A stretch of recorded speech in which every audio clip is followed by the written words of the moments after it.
In 1996, Tupac was gunned down in a drive-by shooting in Las Vegas. No one believed it was true when the news hit the media. His fans couldn't help but look at Suge Knight as one of those involved in his death. There were controversies about a beef between the two, and given Suge Knight's violent personality, all eyes were placed on him. Keep watching till the end of this video to see why Suge Knight was really behind Tupac's murder. Trust me, you don't want to miss this.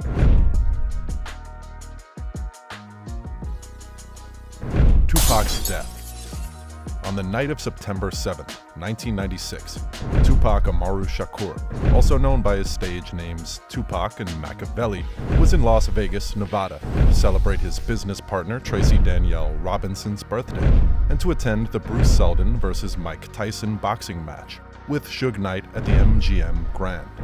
In the lobby where the match was being held, someone in their group spotted Orlando Baby Lane Anderson, an alleged Southside Compton Crip, whom the individual accused of having recently tried to snatch his neck chain with a Death Row Records medallion in a shopping mall. Baby Lane got the beating of his life that evening. Tupac soon stopped by his hotel room and then headed with Suge to his Death Row nightclub, Club 662, in a black BMW 750IL sedan. At about 11 p.m. on Las Vegas Boulevard, bicycle-mounted police stopped the car for its loud music and lack of license plates. The plates were found in the trunk, and the car was released without a ticket. A few minutes later, at about 11:15 p.m., in a stoplight, a white four-door late-model Cadillac sedan pulled up to the passenger side, and an occupant rapidly fired into the car. Tupac was struck 4 times, once in the arm, once in the thigh, and twice in the chest, with one bullet entering his right lung. Shards hit Suge's head, leaving him some injuries. Despite his injuries, Suge drove Tupac and himself a mile away from the crime scene to Las Vegas Boulevard and Harmon Avenue. They were stopped again by the bike patrol, who radioed paramedics. Tupac was taken to the University Medical Center of Southern Nevada, where he was heavily sedated and put on life support.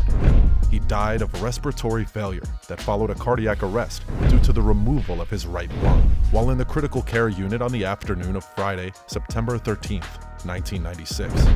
Doctors tried to resuscitate him but were unable to halt the bleeding, so he was pronounced dead. Tupac and Suge Knight's relationship.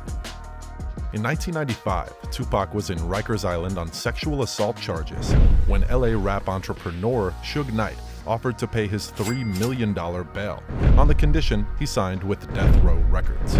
He said, "If I pay for this, I want you on my label." Suge was really good at recognizing talent, and he recognized the talent in Tupac. He basically went to Interscope, where Tupac was previously signed, and spoke to the president, Jimmy Iovine, and said, "Give me Tupac, sign his contract over to me. I know what to do with him." So he got Tupac out of jail and turned him into a Death Row artist. His record label, Death Row Records, helped launch the careers of Dr. Dre and Snoop Dogg. He had loyalty to Death Row. He didn't sign just for financial reasons, because at that point, any label would have picked him up. Part of the reason he chose Death Row was that he felt like the East Coast was against him.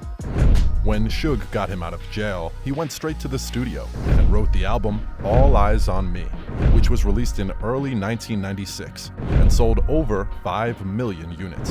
Suge and Tupac were like inseparable brothers on the Death Row record label.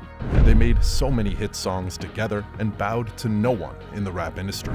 Suge Knight changed Tupac's life, making him a star in the rap game. Believe me, that type of relationship is one anyone would kill to have. Why Suge Knight was really behind Tupac's murder.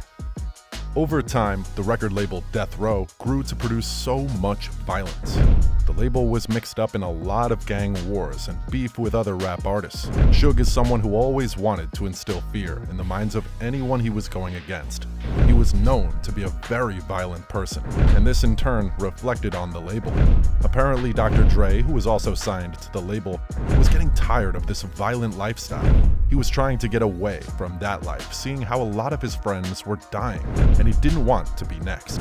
On March 22, 1996, due to the infighting, Dr. Dre officially left Death Row Records to find Aftermath. This pissed off Suge Knight, who provoked Tupac to turn against Dre.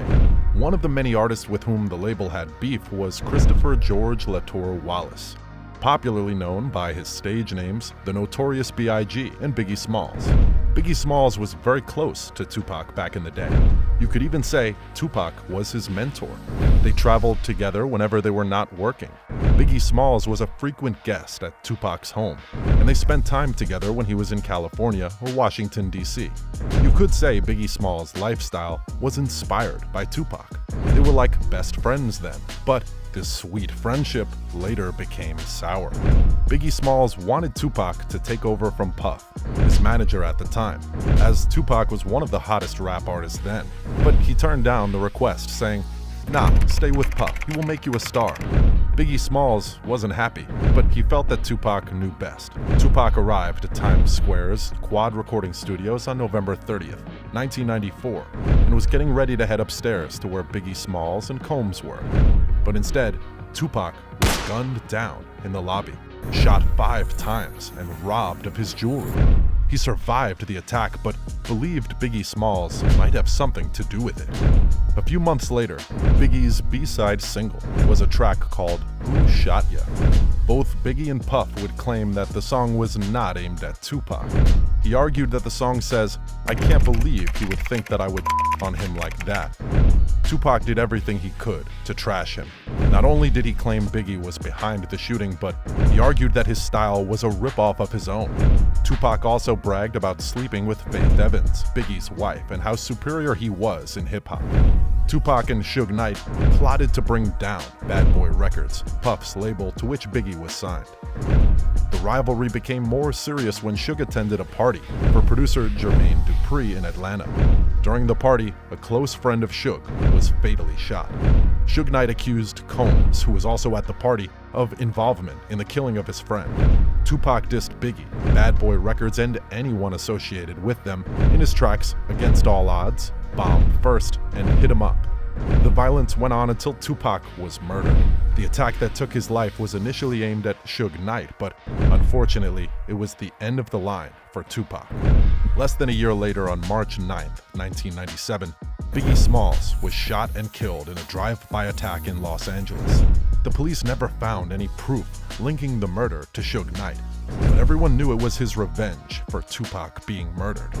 If Tupac wasn't with Suge Knight on the night of his murder, or if he wasn't signed to Death Row Records, who knows, maybe Tupac would still be very much alive to this day. That's the end of today's video, guys. If you enjoyed this video, make sure to subscribe for more content. Thanks.